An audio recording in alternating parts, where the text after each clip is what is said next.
En 6 mois, il s'est référencé top 1 sur son secteur. Je fournis de la visibilité aux entreprises de proximité sans publicité ni réseaux sociaux. Ça se répercute en trafic sur le site, en trafic sur le point de vente et en appel entrant. Que dès les premières semaines, tu vois des résultats. Il paraît, c'est ce que disent tous les Lyonnais.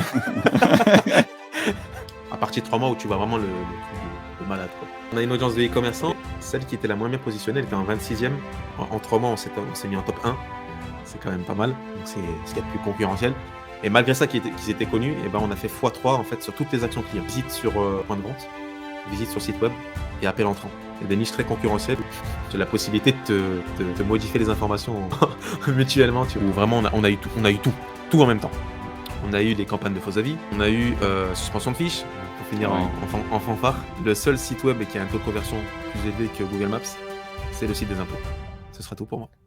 Si le meilleur moyen d'apprendre, c'est de faire les erreurs soi-même, le moyen le plus rapide est encore de se nourrir de l'expérience des autres. Dans ce podcast, vous découvrirez tour à tour des invités inspirants, débutants ou vétérans du e-commerce, mais aussi des experts pour vous éclairer dans vos choix techniques, en vous montrant les chemins les plus courts et les plus sûrs vers vos prochains succès. Il est temps de lever le voile pour découvrir l'envers du décor. Bienvenue dans les secrets du e-commerce, la voie vers votre prochain million. Si te placer à la première place Google pour faire un pied de nez à tes concurrents te fait rêver, alors j'ai une très très bonne nouvelle pour toi. C'est justement le sujet de ce podcast très orienté pratique. Alors pour nous en parler aujourd'hui, j'ai un invité spécial, le roi du SEO local, Amine Oshi. Une technique qu'il va nous présenter est peu utilisée, car peu connue. C'est ce qui la rend d'autant plus redoutable pour t'amener de nouveaux clients et pour dominer une région. Alors oui, c'est vrai, c'est pas sexy comme un réseau social, parce que forcément, ça se passe du côté de Google, et Google n'est jamais sexy. Mais c'est d'une efficacité sans appel. Tu vas vite le comprendre avec nos exemples. Enfin, quand tu peux l'utiliser. Mais rassure-toi, c'est souvent le cas.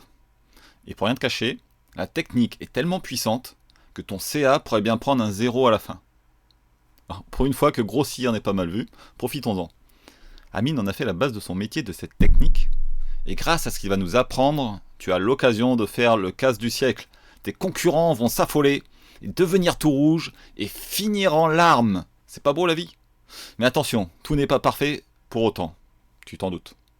Mais pas d'inquiétude, on t'en parle aussi. Dans cet épisode, on donne sans compter. Tu y trouveras des cas d'études pour bien comprendre la puissance de la technique, comment une agence IMO est passée de la 26e place à la première, comment appliquer la technique même si tu vends en national, comment empêcher la concurrence de saboter tes efforts, les cas où tu ne pourras pas profiter de cette technique, et enfin, comment le faire toi-même si tu es courageux. Et terminons sur ce bon mot de Amine. Le seul site web qui a un taux de conversion plus élevé que Google Maps, c'est le site des impôts. Et maintenant, accueillons Amine. Alors, merci Amine d'avoir répondu à mon invitation. Alors, aujourd'hui, c'est le premier épisode qui est un peu spécial, qui n'est pas autour des... Mon invité n'est pas un e-commerçant. Alors, quand j'ai prospecté, entre guillemets, pour savoir qu'est-ce que les gens voulaient entendre dans les podcasts, j'ai eu beaucoup de retours et on me disait on veut aussi des trucs techniques, pas que des choses inspirantes. Et c'est pour ça aujourd'hui que je t'invite, Amine. Et en plus, c'est un sujet qu'on n'entend pas souvent parler. Tu vas nous en parler. Je te laisse te présenter d'ailleurs. Dis-nous qui tu es et qu'est-ce que tu fais succinctement. En tout cas, merci Sébastien pour l'invitation. Je suis très content d'être là avec toi. Ce que je fais, c'est très simple. Je mets en avant les entreprises de proximité à proximité. Et du coup, derrière, ça se répercute en trafic sur le site web, en trafic sur le point de vente et en appel entrant. Donc ça parlera plus à ceux qui vendent des services, mais voilà, pour un ordre d'idée. Donc, je fournis de la visibilité aux entreprises de proximité sans publicité, ni réseaux sociaux. Très bien. Alors, sans publicité, ça ne veut pas dire non plus que les gens aillent s'imaginer que c'est gratuit non plus. Hein. Tu rends un service et du coup... C'est ça, exactement. En fait, l'idée, c'est qu'on est sur une démarche qui est organique. On ne va pas chez une régie publicitaire comme Google Ads, par exemple, pour aller drainer de la visibilité. Non, on est à l'image du SEO, mais de D'accord. façon géolocalisée. Donc qui dit à l'image, du SEO, ça dit également en fait, comme tu disais tout à l'heure, contrairement à une, Google Ads, faut payer tout le temps pour que les gens arrivent et toi aujourd'hui ton boulot c'est ce que tu mets en place, ça reste, c'est ça? Exactement. Après, on alimente pour que ça reste, parce que forcément, il y a de la concurrence qui travaille aussi. Mais ouais, dans l'idée, c'est ça. C'est qu'il n'y a pas de publicité et il n'y a pas besoin d'injecter de budget publicitaire dans une quelconque régie web. Alors, pour que ce soit bien clair, je vais montrer alors ceux qui écouteront le podcast uniquement, vous ne l'aurez pas, vous n'aurez pas le visuel, mais vous pourrez faire la recherche, chez vous également. Donc là, moi, je vais partager mon écran, je vais aller sur un Google, une recherche Google et je vais montrer, quand on fait une recherche, qu'est-ce que ça donne? Où est-ce qu'on, le résultat de ce que tu fais. Yes. Alors, moi, il faut juste que je partage mon écran. Donc là, on va ouvrir le bon Chrome. C'est ici. OK. Donc normalement, voilà, c'est à l'écran. Donc là, j'ai une recherche Google, hein, pour ceux qui ne voient pas et je vais lancer une recherche classique, hein, agence, immobilière, Paris, 15e qui m'est gentiment proposée, par Google. Tout va bien, ça a fonctionné. Donc vas-y, raconte-nous, qu'est-ce qu'on voit ici?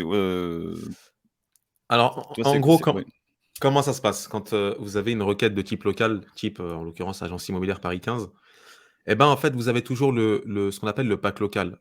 C'est le pack où il y a 3 résultats de Google Maps qui apparaît avec une map. Et vous savez, vous voyez tous les avis et les noms des établissements. En fait, d'accord, donc oui.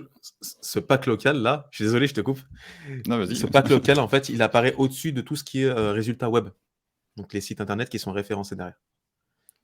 Est-ce que ça apparaît devant les pubs classiques? Parce qu'ici, il y en a pas, mais Non, sur Google Ads, non, les ads apparaissent en premier. Mais tout le d'accord, monde ne clique pas sur les ads. non. Surtout qu'avec la carte, c'est bien visible, en fait, avec le Google Maps. Ça attire quand même l'œil. Ne rate pas les prochains secrets. Abonne-toi. C'est exactement ça et je suis sûr qu'on a tous eu, un cas, personnel où on recherchait un établissement en particulier, par exemple un resto ou un artisan ou autre et notre réflexe, c'est de venir sur cette partie qui est Google Maps avec les 3 premiers résultats et qui nous montre les avis et du coup les localisations aussi des établissements et c'est là, en fait, en général, qu'on fait notre choix, notre sélection. Parce qu'on a toutes les informations qui sont, centralisées à un endroit très précis. Ouais, comme on est un peu feignant, on reste sur les 3 premiers, qui sont proposés. Ouais, c'est ça, c'est exactement ça. Donc toi, alors, ton boulot, c'est de mettre les gens, dans les 3 premiers, c'est ça? Exactement, ouais. Si tu cliques sur, voir d'autres établissements ou voir Alors tous les dis-moi, établissements, c'est juste c'est où? en dessous du C'est troisième résultat. plus d'entreprises?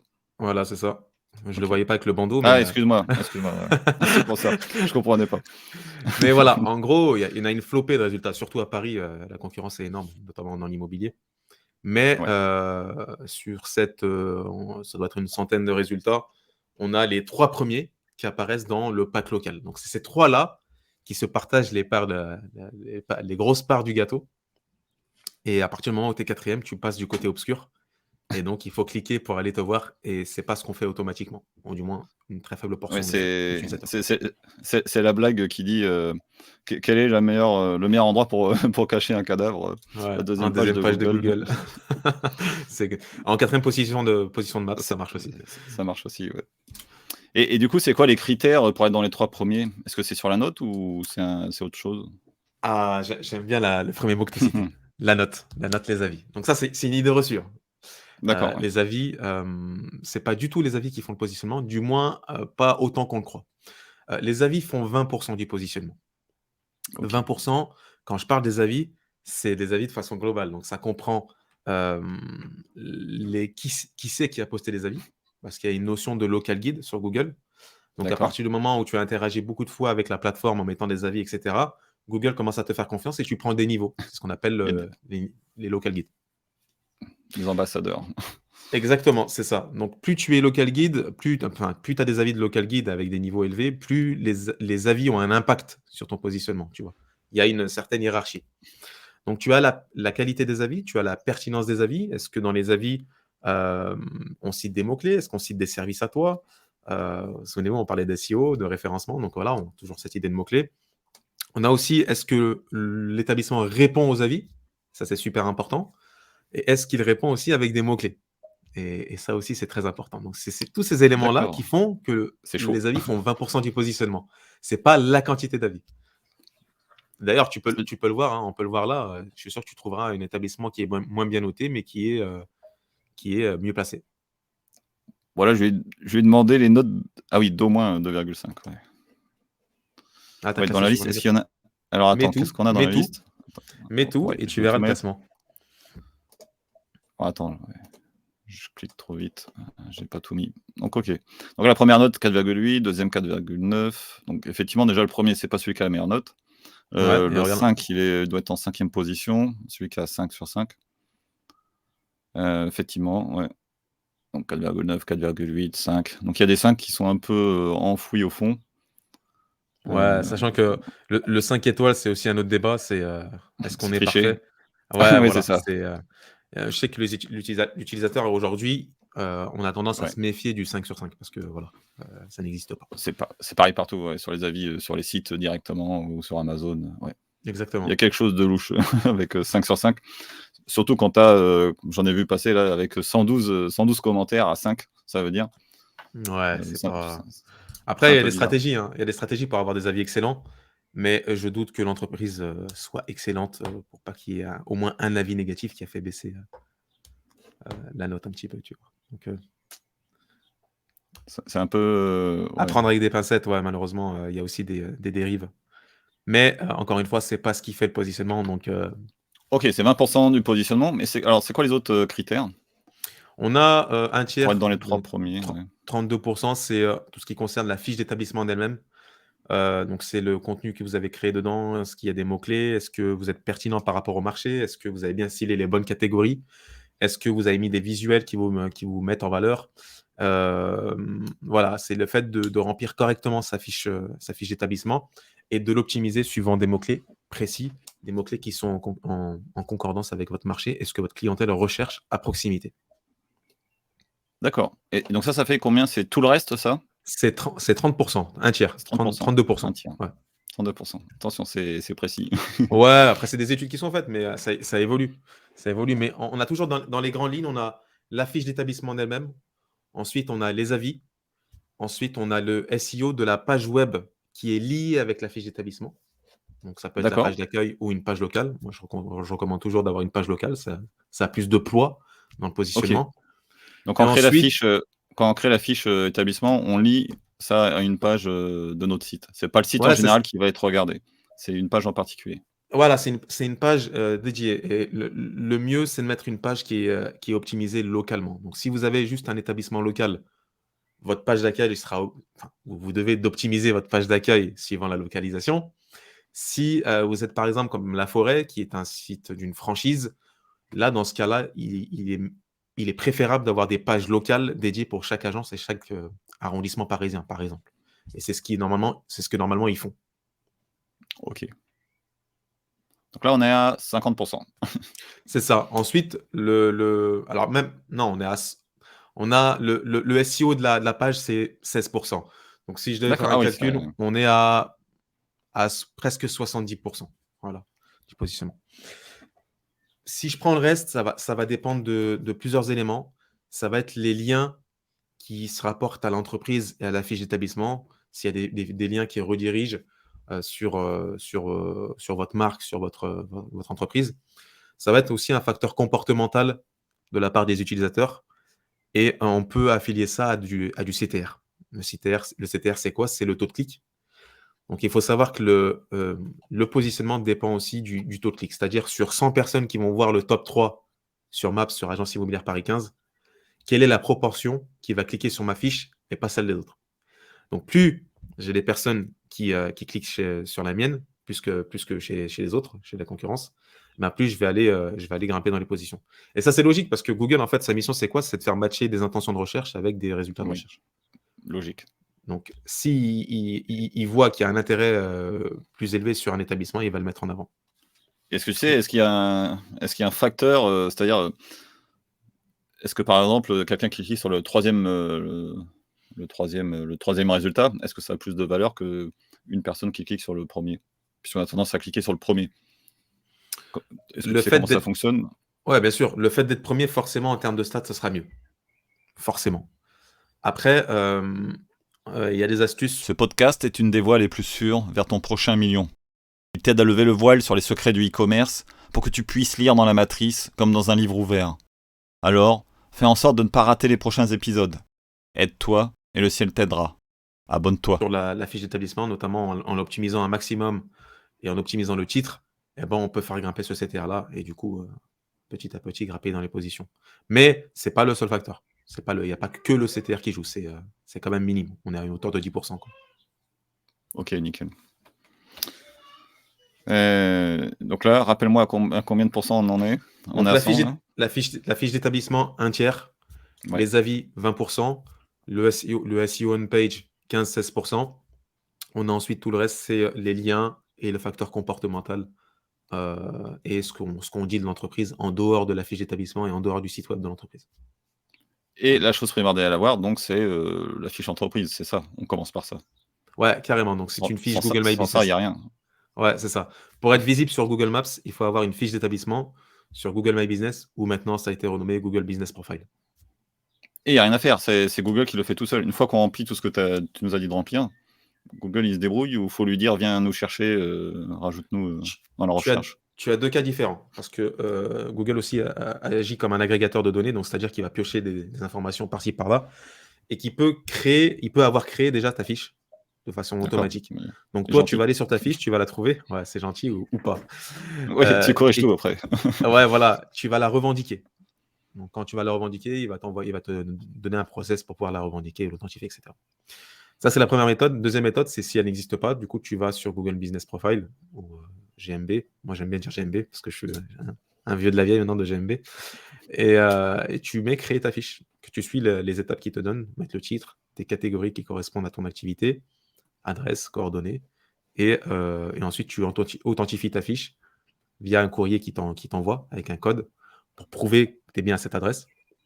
Et donc ensuite, tu pourras travailler sur ta fiche et l'optimiser avec ton contenu et tes mots-clés. Ok, parfait. Attends, moi je me débrouille avec la technique. et du coup, est-ce qu'il y a un intérêt pour des gens, je sais pas, qui sont pas en local, mais... Oui. Oui. Bonne question. Oui, carrément. On passe dans les hacks tout de suite. Ouais, carrément en fait. Parce que déjà, si tu veux être visible sur Maps, tu dois avoir une adresse, mais c'est même pas forcément l'adresse de ton activité. Je m'explique, il y a des activités où tu ne reçois pas dans ton local commercial, voire même que tu n'as pas de local commercial. C'est le cas, par exemple, des artisans, c'est le cas des e-commerçants. Il y a plein de métiers comme ça où en fait, l'adresse, tu peux la masquer, en fait. Et tu as juste à stipuler à Google que tu n'accueilles pas de clientèle chez toi, en gros. Donc, lui, il masque l'adresse. Par contre, il montre ta zone de chalandise que toi, tu as paramétré dans la fiche d'établissement. Et donc, derrière, c'est là que ça peut être intéressant pour ceux qui n'ont pas de local, c'est que tu draines de la visibilité devant des gens à proximité qui recherchent tes produits et services alors que tu n'as même pas d'adresse. Tu as un exemple où ça pourrait être utilisé? Bah oui, un e-commerce en l'occurrence. J'ai déjà bossé avec un e-commerce qui était dans du textile zéro déchet. Du coup, qu'on a mis en avant sur la région Rhône-Alpes. Et la personne, en fait, était une petite indépendante qui travaille de chez elle, qui faisait les vêtements toute seule. Et donc, qui a été mise en avant. Et du coup, elle est visible maintenant sur pratiquement tout le Rhône-Alpes via Maps sur les produits qu'elle propose. Et du coup, pourquoi vous aviez choisi de vous positionner sur le Rhône-Alpes avec elle? Parce qu'elle était dans le Rhône-Alpes. Et du coup, tu me disais, enfin, elle vend nationalement, en gros. Ouais, mais elle a décidé d'attaquer le marché. Tu vois, ça, c'est un autre débat. C'est un peu comme une niche, en fait. C'est une petite niche dans un département ou une région. Regarde, Sébastien. Quand on a une boîte, très souvent, on veut taper fort. On veut cibler tellement de personnes, etc. International, de direct. Ouais, international. Ou même nationalement. Hein. Déjà, c'est costaud de se référencer sur des mots-clés à niveau national.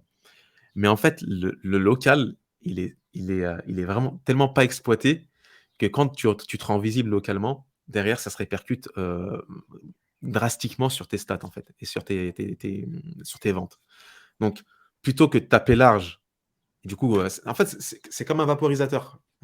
Plus tu vaporises large, moins il y a de Ouais. l'eau sur la surface, mais plus tu es précis et plus tu es efficace. Et en fait, c'est la même chose avec le local. Si tu vends des produits au niveau national, le fait d'attaquer localement, eh ben, ça va t'apporter de la visibilité gratuite. C'est comme si on allait cueillir les fruits en bas de l'arbre, tu vois, c'est le plus simple à faire. Enfin, c'est le plus Ouais. simple quand on sait le faire, mais c'est Et plus quand on est simple. petit aussi. Mais... Ouais, c'est ça, en fait. Et en plus, c'est beaucoup plus rapide de se référencer sur du local. Nous, on a déjà drivé des positions 1 en 3 mois sur des requêtes très, très concurrentielles. Donc, après, c'est un choix. Moi, ce que je dis, c'est bien d'attaquer local, parce que le local, en plus, derrière, ça génère du bouche à oreille, etc. Et ça peut aller très, très vite. Ouais. Et après, dès que tu es en place localement, là, tu t'étends Ouais. et tu vas avoir national. Et puis, une démarche SEO sur le niveau national, c'est pas le même coût qu'une démarche de SEO local. Ça Mm. n'a rien à voir. Et en local, ça permet quand même d'être omniprésent assez vite. Si on combine ça avec, je sais pas, des flyers par exemple, et puis après, c'est vrai que tu fais de la pub sur Google, enfin sur Facebook par exemple, en local aussi. Du coup, on te voit partout après. On a l'impression que justement, tu es national alors que tu travailles que en local, toi. Ouais, c'est ça. Et il y a un truc qui est important. Google Maps, on a tendance à croire que c'est pour trouver une adresse. Mais vous l'avez vu, en fait, quand on a fait on a montré l'exemple avec Sébastien, c'est qu'on a tapé agence immobilière Paris 15. On n'a Mm. pas tapé la forêt Paris 15. En fait, l'idée de Google Maps, et c'est là la subtilité de la chose, c'est que on veut apparaître devant des gens qui recherchent nos services et produits. Tu vois? C'est ça, l'enjeu, il est là. C'est pas d'apparaître devant les gens qui me connaissent déjà. C'est bien ça, parce que ça permet d'avoir les coordonnées, l'adresse et les horaires. Mais vraiment, le gros enjeu, il est dans apparaître devant les prospects qui recherchent nos services et produits pour entrer un flux de clients continu. Voilà. C'est ça la subtilité de Google Maps. Voire passer devant les clients, les concurrents, je veux dire. Bien On sait sûr, jamais. bien Ouais. sûr, quand tu vas te référencer sur un terme comme, je sais pas moi, sac à dos Lyon, je te donne un exemple, ou un mec à Lyon qui cherche sac à dos avec son téléphone, bah, Google, il comprend qu'en fait, il est au niveau local, et il le géolocalise et il lui sort les requêtes locales, les résultats locaux. Et donc, tu vas avoir peut-être, je sais pas moi, Eastpak, la boutique Eastpak qui va sortir, tu vas avoir les Galeries Lafayette peut-être, ou ça dépend qui c'est qui fait bien son référencement, mais voilà, pour te donner l'idée. Et tu peux avoir aussi, et tu as aussi les e-commerçants qui ont une zone de chalandise définie sur Lyon, pour l'exemple, qui vendent des sacs et qui vont apparaître s'ils ont travaillé leur positionnement.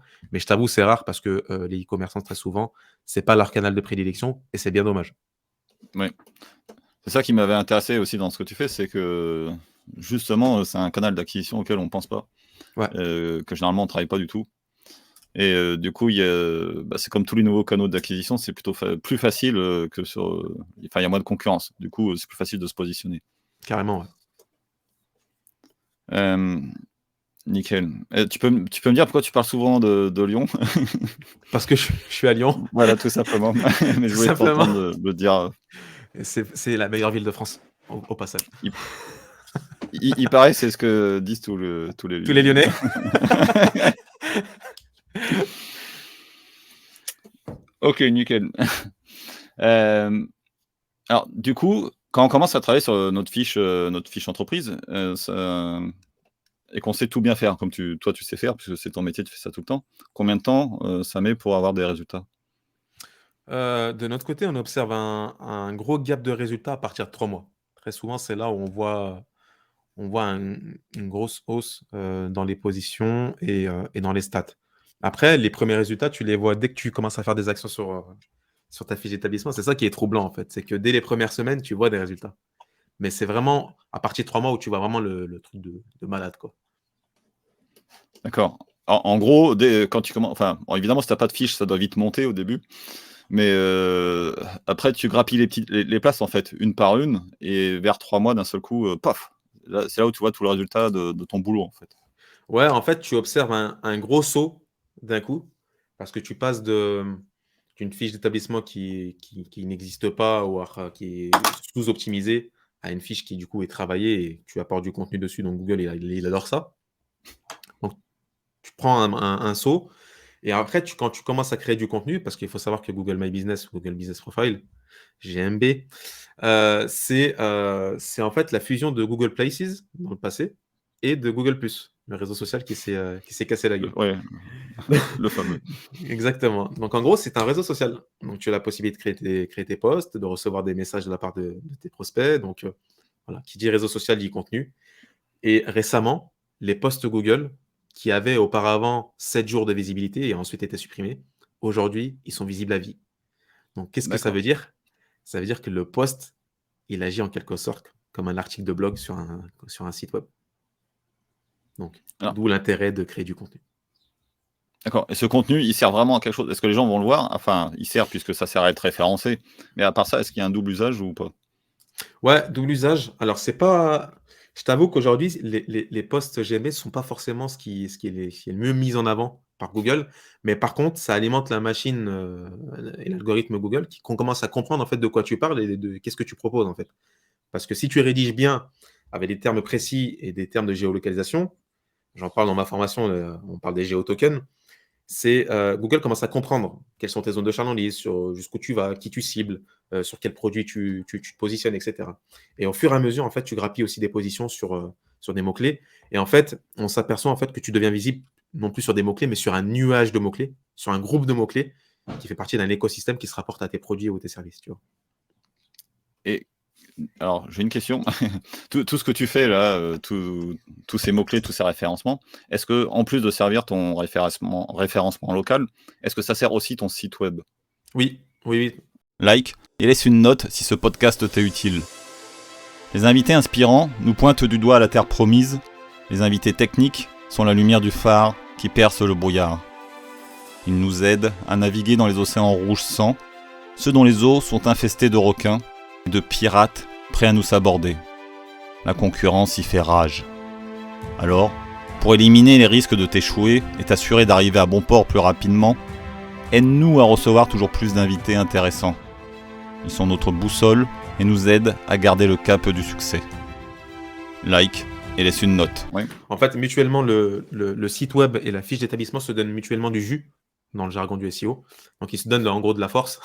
Ils se donnent de la force pour référencer et l'établissement et les pages qui sont en lien avec la fiche d'établissement, sachant que dans les posts, après, tu peux mettre en avant des pages qui sont dédiées à des mots-clés que tu as mis en avant dans tes posts, etc.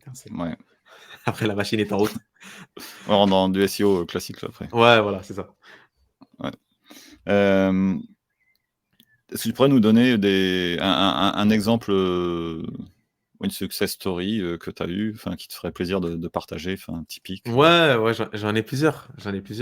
Bah, on a une audience de e-commerçants. Moi, j'ai eu un e-commerçant qui, via des méthodes de géo-optimisation, a réussi à drainer des ventes, ne serait-ce que par des photos sur la fiche d'établissement. Des photos, c'est ça que tu as dit? Juste des photos. Ouais. Sans texte? Sans texte. Sans texte, juste des photos. Là, c'est la puissance du truc, là. Ouais, ouais, parce que, encore une fois, Google, il adore les contenus. Et dans GMB, vous avez la possibilité d'ajouter des photos, des vidéos, etc. Et Google, il adore ça, il met ça en avant sur Google Images.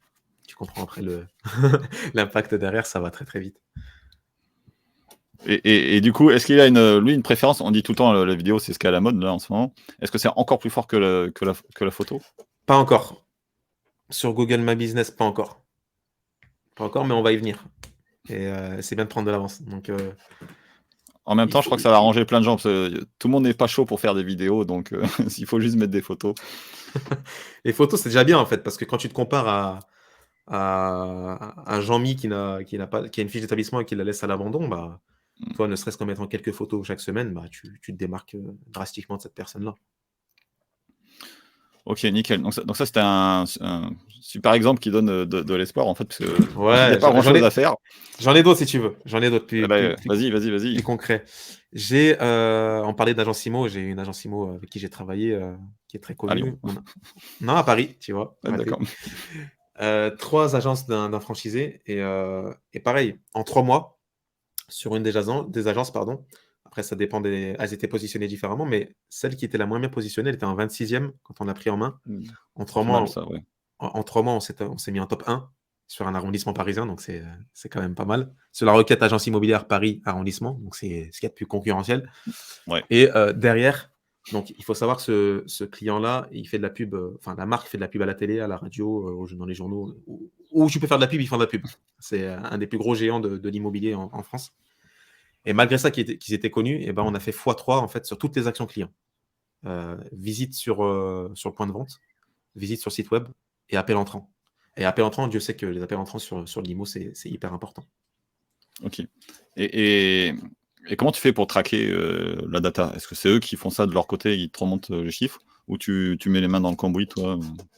En fait, GMB, c'est assez bien fait. Alors, tu peux avoir des méthodes de tracking plus approfondies, mais déjà dans GMB, tu as un encart qui s'appelle statistique et qui te montre en fait chaque mois, tous les 3 mois, le nombre de demandes d'itinéraires, le nombre de visites sur le site et le nombre d'appels, de clics sur le bouton d'appel, de clics sur le bouton du site et le clic sur le demande d'itinéraire. Ok. C'était surtout les appels entrants qui me taraudaient. Donc, on clique sur un bouton et c'est comme ça qu'on référence. Ok, ça marche. Après, tu as des méthodes pour traquer les appels aussi, mais c'est pas le sujet.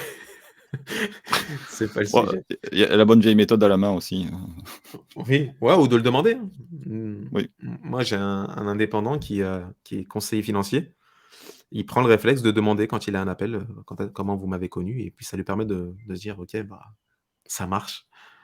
GMB, ça marche. Alors aujourd'hui, si pour l'e-commerçant, qu'est-ce que tu conseillerais à un e-commerçant qui fait du national?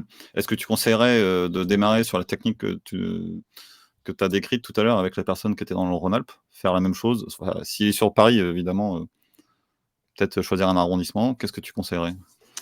Je conseillerais de cibler une région dans un premier temps et de mettre en avant tous ses produits et ses services sur la fiche d'établissement. Parce que c'est ça, en fait, qui va faire qu'il va apparaître suivant des requêtes du produit en question, dans la zone de chalandise en question. Donc là, comme ça, je dirais, donc allez voir votre base de données, regardez où sont d'où viennent vos clients, où est-ce que la plus grosse masse, quelle est la région dans laquelle ils achètent le plus, et miser tout là-dessus, en fait. Ouais, tu peux faire ça. Après, le plus simple pour eux, c'est de se mettre là où il y a le siège, parce que c'est plus facile d'avoir le courrier, etc. Et ensuite, c'est de se référencer sur la région où il y a le siège. D'accord. Tu vois. Mais est-ce que Google autorise qu'on se référence ailleurs, ou ça pose problème? C'est un autre sujet. C'est un autre sujet, un peu border que j'aborderai pas D'accord. ici. Mais Ok. ouais, il y a des Carton rouge, possibilités. hop. Non, pas du tout. Carton jaune, jaune, Jaune. jaune. Jaune, jaune. Tu as la possibilité de te référencer ailleurs suivant des méthodes, etc. Mais d'aller comment dire? Sur un e-commerçant, moi, je conseille de commencer local. Ok. Après, sachant que tu peux cibler nationalement aussi, hein, sur un Ouais. e-commerce. Si tu commences à optimiser correctement ta fiche, tu peux apparaître au niveau national. Ok. Mais j'avais pas capté tout à l'heure qu'il y avait cette limitation-là, en fait, que c'était là où tu avais ton adresse, en fait. Je croyais que tu pouvais choisir où est-ce que tu commençais. Non, en fait, souviens-toi, il y a l'histoire du courrier d'authentification qui t'est envoyé à ton adresse. D'accord. Et donc forcément, il y a le facteur proximité qui joue sur la visibilité Maps. C'est géolocalisé. Et donc, il faut le garder en tête. Ok. Donc, faut créer plein d'établissements secondaires et on est bon, quoi. Moi, j'ai rien dit.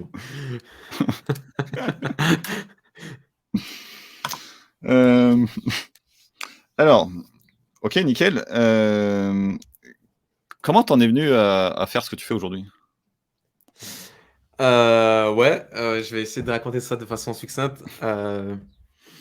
En fait, à la base de la base, je suis dans le marketing de façon globale. Je faisais de la publicité digitale et de la création de sites. Et ça s'est fait sur une rencontre en fait que j'ai faite quand je suis intervenu à l'IDRAC, une école de commerce, une business school à Lyon, sur une semaine du digital. Et j'ai rencontré une personne qui était dans l'immobilier à l'époque. Et on s'est liés d'affection et on discutait. Il me disait, Amine, ouais, c'est vrai qu'il y a vraiment un retard au niveau du digital. Donc lui, il était dans le digital sur l'IMO. Et il m'a dit vraiment, il y a un retard énorme sur l'IMO. Donc ça, c'était en 2017-2018, je crois. Ouais, Ouais, récent. Ouais. ouais, c'est récent, mais pas tellement. Ça fait 5 ans. Et du coup, j'ai commencé à faire mes petites recherches. Et je me suis aperçu qu'il y avait une tendance à l'époque qui s'appelait devenir conseiller immobilier. Donc, en gros, qu'est-ce que c'est? C'est devenir agent immobilier sans avoir l'assermentation d'un agent immobilier. En gros, tu utilises la marque de ton réseau D'accord. pour pouvoir mettre en vente des biens immobiliers en tout genre. Et dans cette tendance-là, il y avait beaucoup de personnes qui étaient en reconversion. Et il faut savoir une chose, c'est que dans l'IMO, la prospection, c'est très difficile. Donc c'est la prospection, de façon très, rudimentaire, c'est d'aller faire du phoning sur le bon coin et voilà, les gens il y a des gens qui réagissent très, très mal à ça. Quand tu te prends des insultes et cetera au téléphone, voilà, tout le monde n'est pas prêt à encaisser ça et tout le monde n'était pas au courant de ce petit, côté prospection et côté, voilà, dur labeur, quoi. Et donc moi, je suis arrivé à ce moment-là où donc j'ai fait plusieurs webinaires en ligne où j'ai récolté des données et cetera. Et ensuite, j'ai créé un programme d'accompagnement pour générer des demandes entrantes sans prospection, dédié pour les conseils immobiliers, en utilisant Instagram, Facebook et Google Maps. Tu me vois venir. Oui. Donc, mes premiers élèves, du coup, que j'ai accompagnés, derrière, ça allait très, très vite. Donc un des élèves était parti de zéro, pour te donner l'exemple. En 6 mois, il s'est référencé top 1 sur son secteur, sur le terme agence immobilière, alors qu'il n'avait pas de local. Donc il a délocalisé les agences historiques de son secteur et derrière, tous les mois, il rentrait 5 à 10 appels par mois de prospects intéressés par ses services. Et d'ailleurs, il détient un petit record chez nous, à chaque fois j'en parle parce que j'en suis très, très fier. C'est qu'il a reçu un appel d'une personne qui lui a confié la vente de, 5 terrains qu'il avait et donc derrière, ça lui a fait entre 25 et 30 000 € de commission, en un appel, sans prospecter, en travaillant de chez lui. Grâce au référencement Maps. Ouais, un appel, venant de Maps. Super. Ouais, c'est carrément, carrément. Euh, ok, nickel. Et aujourd'hui, tu travailles tout seul ou tu travailles avec d'autres personnes? Je suis, tout seul avec d'autres personnes. Ouais, on est un peu hybride, c'est-à-dire que je suis freelance, mais voilà, j'ai des personnes qui m'accompagnent, j'ai notamment une personne qui m'accompagne même pour mon marketing à moi. Mais j'essaie de reprendre en main tous les sujets de mes clients, parce que ça me fait kiffer, en fait. Je m'en étais éloigné un petit peu et ça me manquait trop et je reviens à gérer les projets de mes clients, donc on va dire que je suis tout seul. Ok. Il y a une question technique qui me revient à l'esprit. C'est Ouais, le nuage de mots-clés. ouais, Je sais plus si on l'a dit, enfin tu me l'avais dit. Donc au fur et à mesure, en fait, au début, on se place sur un seul mot. Donc comme par exemple tout à l'heure, on a vu agence immobilière Paris 15e. Et tu disais qu'en travaillant à force les contenus qu'on met sur Google, on va créer un nuage de mots-clés qui va se faire tout seul, en gros, sans qu'on travaille spécialement à se référencer dessus. Mais du coup, tu me confirmes qu'au fur et à mesure, on va être accessible sur d'autres mots-clés ouais. que sur le premier sur lequel on s'est C'est référencé. exactement ça. Donc en gros, tu vas cibler un mot-clé principal, donc tu vas créer du contenu par rapport à celui-ci et de ce mot-clé principal vont en découler des mots secondaires que tu vas travailler aussi et en fait, de cette démarche-là et Google te le montre dans les stats, c'est qu'il te montre les mots-clés qui vont attirer tes prospects sur ta fiche d'établissement. Donc tu Qui vas t'aide. tu vas commencer à avoir des mots-clés qui vont apparaître que tu avais même pas imaginé, tu vois? Et ça draine de la visibilité sur la fiche. Donc c'est pour ça que je parle de nuage de mots, c'est que tu commences à définir des morceaux de nuages et derrière ça grossit en fait. C'est un peu, la boule de neige des mots-clés, quoi. Pour avoir une idée de ces nuages, donc si on reprend sur notre exemple, agence immobilière Paris 15e, ce serait quoi le type de mots-clés qu'on arrive à créer après? Via le nuage, Ouais, bon, par exemple, si tu cibles agence immobilière Paris 15, hem, tu peux apparaître sur des termes comme loi Pinel, Paris 15. Alors il d'accord, faut ok. faut connaître l'idée, Pinel. Pinel, c'est propre à l'investissement immobilier. Donc tu Oui, pour t'aperçois en fait déduire des impôts, c'est ça, non? ouais, c'est ça. Tu t'aperçois qu'il y a une verticale qui est l'investissement et derrière après tu t'aperçois après tu apprends, hein. Tu te dis: «OK, bah, en immobilier, c'est intéressant de mettre du contenu sur l'investissement» Ok, nickel. et derrière ça grossit le nuage de mots sur l'investissement. Ok, parfait. Tu vois l'idée? Ouais, ouais. Euh, si les gens veulent faire appel à tes services, combien de temps faut qu'ils prévoient avant de... Parce que tu peux pas te multiplier à l'infini. Euh, Je sais pas, tu as 15 jours de délai avant de commencer à travailler avec eux. Ça Comment ça se dépend quand est-ce qu'ils me contactent. Je peux pas le prévoir à l'avance. Ça dépend des clients que j'ai en gestion et ça dépend du timing. Donc, le plus tôt, mieux c'est en fait. Le Tout plus tôt, simplement. mieux c'est, comme on dit. Faut voir parce que des fois, j'ai aussi de l'attente.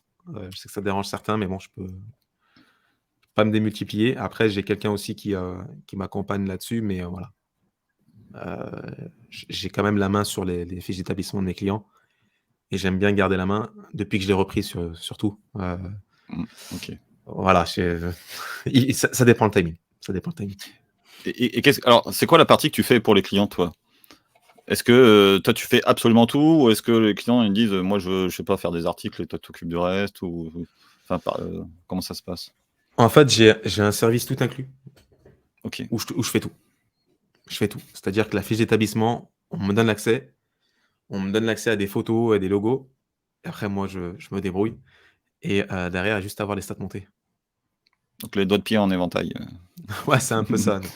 C'est un peu ça. On gère tout ce qu'il y a sur la fiche d'établissement. Ok, nickel. Et tu parles aussi d'une formation avec des géotokens, c'est quoi? GeoToken, en fait, petite parenthèse, c'est un algorithme qui a été déposé, un brevet qui a été déposé par Google. Si tu cherches la clé en diamant pour démarrer ta Rolls-Royce, celle qui te permettra d'avaler les kilomètres sur la voie de tes prochains millions, alors contacte-moi. Lien dans la description. Où il explique en fait sa méthode de classement de mots-clés locaux dans les contenus que tu publies sur Mais ta fiche d'établissement. c'est Et lui, déposé, en mais fait, c'est libre. ouais, c'est libre, hein, tu as Ouais. accès. D'ailleurs, on le décode ensemble dans la formation. En gros, il t'explique que à chaque mot-clé local, il attribue un géotoken, une espèce de coin, tu vois, un point. Et ces géotokens alimentent un système de notation, donc il y a une certaine hiérarchie. Et en fonction de combien. En gros, c'est plus tu cites un mot-clé, pour faire court, plus tu cites un mot-clé, plus tu vas être pertinent sur ce mot-clé, plus tu vas apparaître sur ce mot-clé. Voilà.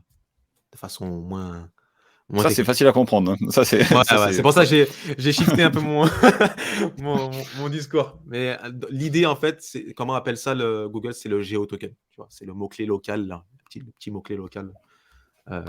Voilà. Ok. Je m'arrête Et là. ta formation, c'est destiné à qui? Du coup, c'est pas la même clientèle que tes clients habituels, en fait. Pour tes clients, tu fais tout, et du coup, eux, ça les intéresse pas forcément de suivre la formation. C'est plutôt Alors, pour des gens qui veulent tout faire eux-mêmes, ou c'est rien à voir?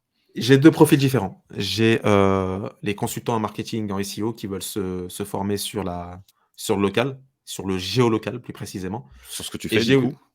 ouais, exactement. Et j'ai Ouais. les personnes qui sont commerçants ou qui ont un point de vente ou qui vendent des services, qui veulent se former et vouloir faire tout seul. En gros, je livre ce que je fais pour mes clients, Ouais. je livre et après ils sont autonomes sur leur fiche d'établissement. Tu Ok, donc s'ils ont envie de travailler, c'est leur problème. vois. Ouais, après ça dépend d'eux. Moi, je leur donne toutes les clés, toutes les méthodes et les process. Ils ont juste à appliquer. Ouais. De toute façon, ils peuvent avoir effectivement les ressources en interne. Ouais, par Aussi. exemple. Ouais, Ouais. c'est le cas en ce moment. Moi, j'ai une élève qui est responsable SEO d'un grand groupe. Ils sont en train de mettre en place du click and collect. Ils ont besoin de se former sur la géovisibilité. Et du coup, bah, elle est rentrée dans la formation. Ok, parfait. Nickel. Est-ce qu'il y a des points qu'on n'a pas abordés qui te semblent importants? Je te vois Non, rigoler, mais je ne sais pas pourquoi. non, je pense qu'on a abordé pas mal de points. C'est vrai qu'il y a l'histoire de. J'ai d'autres questions, mais je les oublie au fur et à mesure qu'elles me viennent à l'esprit, donc bon, tant pis. Hein, mais... Dommage. Mais ouais, il faut. En fait, la fiche d'établissement, c'est un peu gérer sa visibilité avant que tu laisses tes prospects clients la gérer eux-mêmes, tu vois, via le bouche à oreille et via de la Et des puis, campagnes. c'est quand même dommage aussi si quelqu'un utilise ça pour te trouver. Toi, enfin, il sait que tu es par exemple Paris 15e, mais il ne se souvient plus de ton nom. C'est dommage qu'il tombe sur le concurrent et pas sur toi, quoi. Ouais, Par c'est ça, exemple. c'est exactement ça. Et imagine quelqu'un qui cherche ton site et du coup qui trouve le site de ton concurrent. C'est un peu la même chose sur l'établissement Google Maps. Tu perds un client en fait. Ouais. Et lui, il Et pas gagne. qu'un. Ouais. Et pas Oui, du qu'un. coup, pour le coup, pas qu'un. Ouais. Ouais. Qu'est-ce que je veux dire Du coup, il y a une des questions qui m'est revenue à l'esprit. Est-ce que, je suppose qu'il y a plus de choses. C'est plus long au début, il y a plus de choses à mettre en place, puisqu'on part souvent de rien ou de pas grand-chose. Après, c'est que de la maintenance les mois suivants que tu fais. Il y a moins de choses à faire. C'est une super question. C'est une super question. Oui, il est clair qu'en lancement, on a beaucoup plus de taf. Parce que tu as une phase d'audit concurrentiel, d'analyse de mots-clés, de définition du nuage sémantique, etc. Et derrière, c'est la création de contenu récurrent. Néanmoins, on fait de la lutte contre le spam. Et, sachez que ça arrive sur Google Maps. Il y a des niches très concurrentielles où il y a des concurrents qui se tirent la bourre entre eux et tu as la possibilité de te modifier les informations mutuellement, tu vois. Et modifier les informations, c'est pas bon parce qu'en fait, quand tu as travaillé ta fiche sur des mots-clés précis, d'aller modifier les horaires alors que les horaires sont cohérentes avec les autres plateformes comme Facebook, etc. Et ben, ça crée une dissonance auprès de Google parce qu'il se dit que les horaires elles sont pas cohérentes et donc derrière en termes de positionnement ça se ressent. Donc nous ça on le monitor en fait. On a un système qui nous permet de détecter ces changements-là et pareil on a des systèmes qui nous permettent de suivre l'évolution du géopositionnement de façon très très précise. C'est dommage on aurait pu le montrer là mais ça va nous prendre un peu de temps. En gros, c'est sur une zone précise. Voilà. À cet endroit-là, si on tape agence immobilière Paris 15, dans quelle position tu es? À cet endroit-là, voilà. Si on tape agence immobilière Paris 15, à quelle position tu te situes, tu vois. Et ça crée ce qu'on appelle une grille de géopositionnement. Et en fait, on s'est aperçu, nous, dans le passé, que quand on a des baisses, parfois, eh ben, c'était des couacs auprès de Google. Donc, on s'est déjà aperçu que Google avait créé des doublons de fiches. Google ou la concurrence, on ne sait pas, avait créé des doublons de fiches. Et du coup, derrière, ça nous impactait notre positionnement. Donc, on fait toute cette gestion maintenance en fait pour éviter les accidents. Voilà. D'accord, donc donc déjà, si tu as des concurrents sympas, tu sais à quoi t'attendre. Ouais. Voilà. Ouais, moi Il y a quoi comme coup tordu à part changer les horaires, créer double fiche d'établissement? Est-ce qu'il faut que j'en parle? Parce que ça va donner des idées à certains. Alors, j'espère que les gens qui nous regardent sont bien intentionnés, du coup. En gros, pour faire de façon généraliste, tu as la possibilité de suggérer des modifications. Tu as la possibilité de signaler des établissements alors qu'eux font leur travail correctement et ils sont Oui, honnêtes. c'est juste. Ça peut mener à des suspensions de fiches, donc des fiches qui disparaissent pendant une certaine quantité de jours. Voilà, nous, ça nous est déjà arrivé avec un artisan. Le milieu de l'artisanat est très concurrentiel, où vraiment on a eu tout en même temps. On a eu tout, on a eu les suggestions de modification, donc ça on les moniteur, on les refuse automatiquement via notre système. On a eu les campagnes de faux avis, donc ça aussi on sait gérer. On a eu suspension de fiches, donc nous je suis partenaire Google, donc en gros localise et identifié chez Google Maps. Donc si j'ai un problème, j'échange directement avec eux, donc ça va beaucoup plus vite. Qu'est-ce qu'il y a d'autre? Voilà, déjà c'est pas mal. Déjà c'est pas mal. Et à part les artisans, il y a des milieux très concurrentiels comme ça? Tu as les agences IMO. Ouais, ça, ouais. J'aurais deviné. Tu as les agences IMO, artisans, milieu du dépannage plus précisément dans les artisans. Oui, c'est là où ça rapporte le plus, ouais. Ouais, voilà. Après, dans les restaurants, à mon avis, tu dois avoir quelques petits Ouais, filous surtout aussi quand ils sont face à face dans la rue. Ouais. Ouais. J'avais des amis restaurateurs et il y en a qui pissaient dans les pots de fleurs des autres. Vraiment au sens propre ou au sens figuré? Au sens propre. Excellent. Les coups Carrément. tordus. Ouais, c'est faiblard un peu. Bon, il y a peu d'intérêt, mais bon, je le faisais quand même. Ouais, c'est pour soulager, Voilà, c'est ça. sans jeu de mots. Mais... Ok, parfait. Je pense que là, on a pris... Moi, j'ai découvert ça il n'y a pas longtemps. C'est vrai que j'avais ça toujours sous les yeux. Enfin, je m'étais jamais posé la question en fait de comment ça fonctionnait, comment on faisait. Enfin, je m'étais déjà posé la question, mais je n'avais pas cherché à trouver la réponse en fait. Ouais. Et du coup, je suis tombé sur toi et nickel. Top. J'ai appris ça. Donc, je pense que ça aidera beaucoup. Ça va donner des idées à tous les commerçants qui cherchent toujours un nouveau canal d'acquisition. Donc, comme on le disait tout à l'heure, c'est nickel en fait. En ce moment, on entend par exemple beaucoup parler de TikTok parce que voilà, ça se lance, ça marche super bien, mais c'est quand même de l'investissement en temps. parce qu'il faut publier des vidéos tous les jours et tout le monde n'aime pas se montrer. Donc là, on a une occasion différente de faire un truc un peu plus cool, en fait, on va dire, et qui fonctionne plus sûrement, en fait, j'ai envie de dire. Parce que TikTok, c'est pas nous qui décidons si ça devient viral ou pas. Ouais, C'est quasiment assuré, en fait, puisque c'est toi aussi qui définis avec le client les mots-clés sur lesquels vous vous placez. j'aime bien résumer la démarche locale en une phrase, en fait. Qu'est-ce qui diffère du référencement Maps à de la publicité? La publicité, tu cibles des personnes qui sont susceptibles d'être intéressées par ce que tu proposes. Le référencement Maps, tu es visible devant des personnes qui recherchent tes services ou produits à proximité. Donc, est-ce que j'ai besoin d'en dire plus? Non. On se rend visible devant des gens qui nous recherchent, en fait, tout simplement. Ouais. Alors, ceux qui arrivent maintenant, regardez le début. S'il y a besoin d'en dire plus, c'est que vous n'avez pas vu ce qu'il y avait avant. Et voilà. Nickel. Est-ce que tu as quelque chose à ajouter? Non, juste une chose, pour finir Ouais. en fanfare. Fanfare, Le allez. seul site web qui a un taux de conversion plus élevé que Google Maps, c'est le site des impôts. Ce sera tout pour moi. D'accord, intéressant. C'est noté. Yes. Parfait. Pour moi, c'est bon. Je te remercie. On a beaucoup appris. C'était un plaisir. Et si vous avez des questions, chers amis auditeurs, si on a des questions auxquelles on n'a pas répondu ensemble aujourd'hui, n'hésitez pas à me les laisser en commentaire partout où on diffusera. On pourra se refaire un second entretien s'il y a matière. Yes. Ok.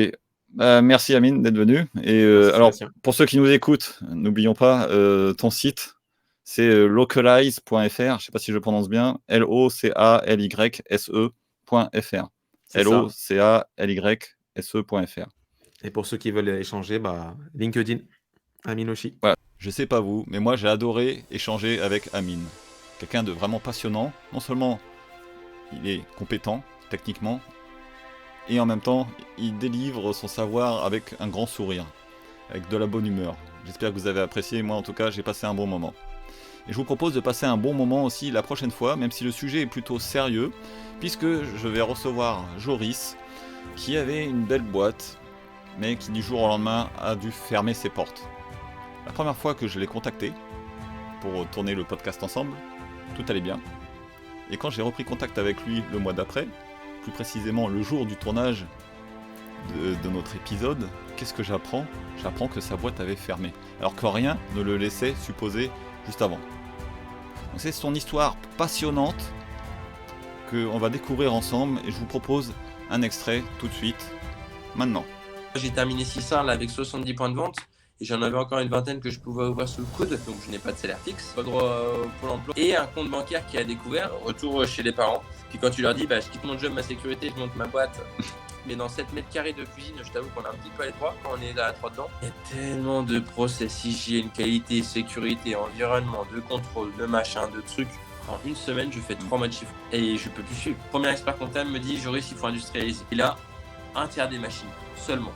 Je commence à m'inquiéter, la demande est bien présente, mais je n'ai pas de quoi offrir. Et, il est parti avec tout l'argent des machines. Lui a commencé à remonter les associés contre moi, et puis liquidation judiciaire. Il a arnaqué une autre société de 80 000 euros, et c'est vraiment un arnaqueur professionnel. C'est son métier. On a voulu rêver très grand, il y a pu y avoir des profits immenses. Les points de vente, on les avait, parce que c'est les 4 plus belles années de ma vie que j'ai vécues. Ne rate pas les prochains secrets. Abonne-toi.